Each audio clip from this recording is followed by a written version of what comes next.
The wind off the Hudson carried the smell of damp stone and faded roses, swirling past the iron gate of the Whitmore estate like a secret searching for ears.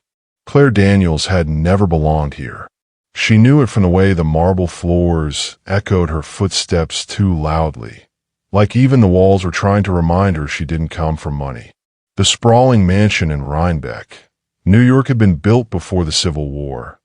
All tall windows and oil portraits, inherited sadness stitched into the velvet curtains. Claire, a waitress turned wife, stood now in the master bedroom, barefoot on the Turkish rug, clutching a silk robe she hadn't even picked out. It had been 2 weeks since she said "I do" to Charles Whitmore, 75, silver-haired, impossibly kind, and one of the wealthiest men in the state. And this morning, she had woken up to a knock that would change everything. But that part comes later. For now, you need to understand what kind of woman Claire was. 29, raised in a trailer outside Scroom Lake. Her mother cleaned houses. Her father disappeared before she ever learned to write her last name in cursive. Life hadn't handed Claire much, unless you count the constant hum of anxiety, the kind that keeps you awake at 3 a.m. wondering if the gas will stay on through winter. She met Charles the way you'd expect, by accident, on a rainy Tuesday in February.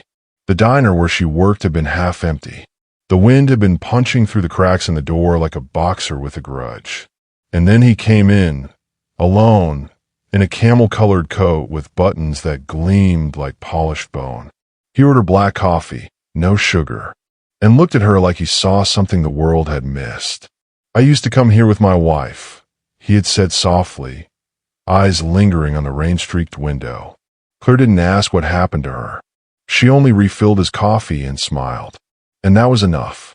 Charles came back every Tuesday. At first, Claire thought it was coincidence, then routine, then something else. He never flirted. He never crossed the line. But he watched her, like someone reading a novel he didn't want to end. "You don't belong here," he told her once, after she'd spilled soup on her apron and apologized 3 times in a row. "What makes you think that?" she asked, straightening her name tag. "Because you walk like you're trying to be invisible," he said. "And invisible people often carry the brightest stories." She laughed, because what else do you do when a man talks like that? When he notices you, not just your body or your hands or your tired eyes, but you, the woman beneath the exhaustion. Their lunches turned into walks. Their walks turned into talks. And by spring, Charles Whitmore, founder of Whitmore Shipyards, survivor of 2 wars, and once named Titan of Steel by Forbes, was asking her what she thought about remarriage. "I'm old," he said simply, "but I'm not dead. And I've never met a woman who made silence feel like a shared language." Claire said yes, not because of the money, though people would say otherwise, but because of the way he said things. Softly, with reverence, like a man who'd seen too much and still wanted to believe in kindness. The wedding was small. Her dress was borrowed.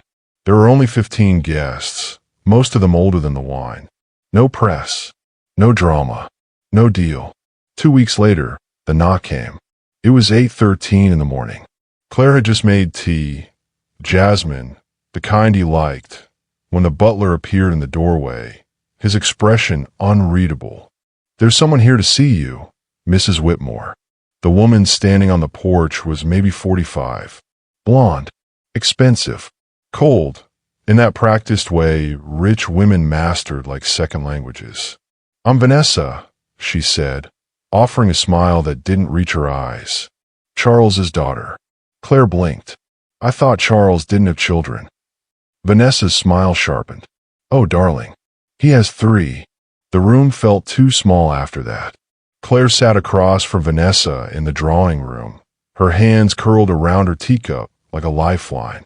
Charles had gone into the city that morning, something about a board meeting at the foundation, and now his ghost seemed to haunt every inch of the estate. Vanessa didn't touch her tea. "My brothers and I were surprised to hear about the wedding," she said, enunciating each syllable like Claire might not understand, especially considering the timing. Claire frowned. "Timing?" Vanessa leaned in, her perfume too sweet. Charles has late-stage Parkinson's. He's been hiding it well, but we've known for a while. The doctors give him 6 months. Maybe less. The cup rattled in Claire's hand. He didn't tell me. I'm sure he had his reasons, Vanessa said smoothly, then paused. But I wonder, did he mention the trust? Claire blinked again. The what? Vanessa smiled. That afternoon, when Charles returned, Claire didn't yell. She didn't cry. She simply asked, "Why didn't you tell me?" He looked smaller somehow, standing by the window, the sun haloing his silver hair like a saint in retreat. "Because I didn't want you to stay for pity," he said, "and I didn't want you to leave for fear." She moved toward him slowly, her bare feet silent on the marble. "I would have stayed either way," she whispered, "but I would have liked to know what was coming." He nodded, eyes glassy.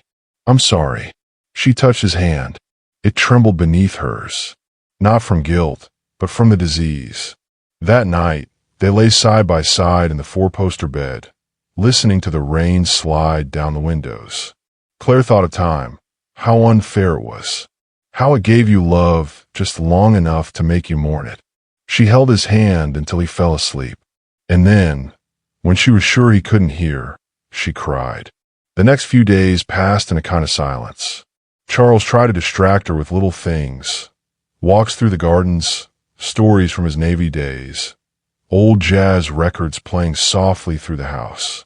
But Claire felt a shift she couldn't name, like something sacred had tilted inside her. She began writing him letters. Every night, when he slept, she'd sit by the fireplace and pen notes in her soft, looping script. Notes about her dreams, her fears, her childhood, the blue bicycle she never got, the time she almost drowned in Scroon Lake and no one noticed. She tucked them in his nightstand drawer, never told him. And then one morning, she woke up to find him reading them. "Your words," he said, eyes shining, "are more vivid than any painting I've ever owned."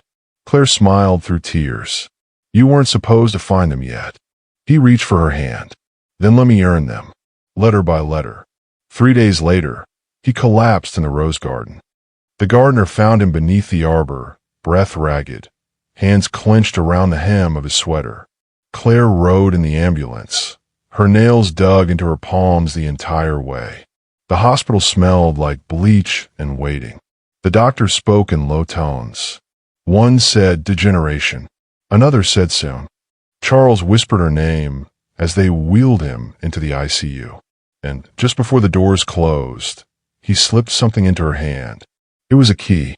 Back at the estate, Claire stood before the locked study. She had never been inside. It was his one request. "A man needs a corner of mystery," he'd said, half laughing. The key turned with a click. Inside, the room was dim and quiet. Dust danced in the light that filtered through old lace curtains.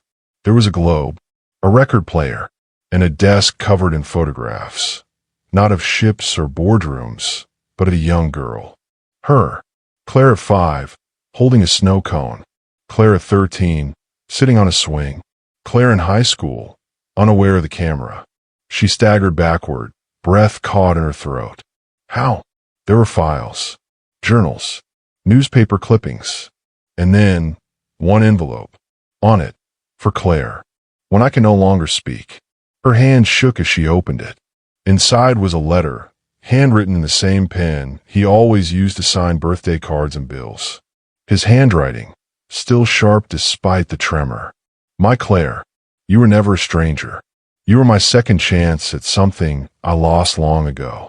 Years ago, when I was a younger, colder man, I met a woman in upstate New York. She was wild and brilliant and broke my heart. She gave birth to a daughter I never knew. That daughter was you. I found out only a few years ago.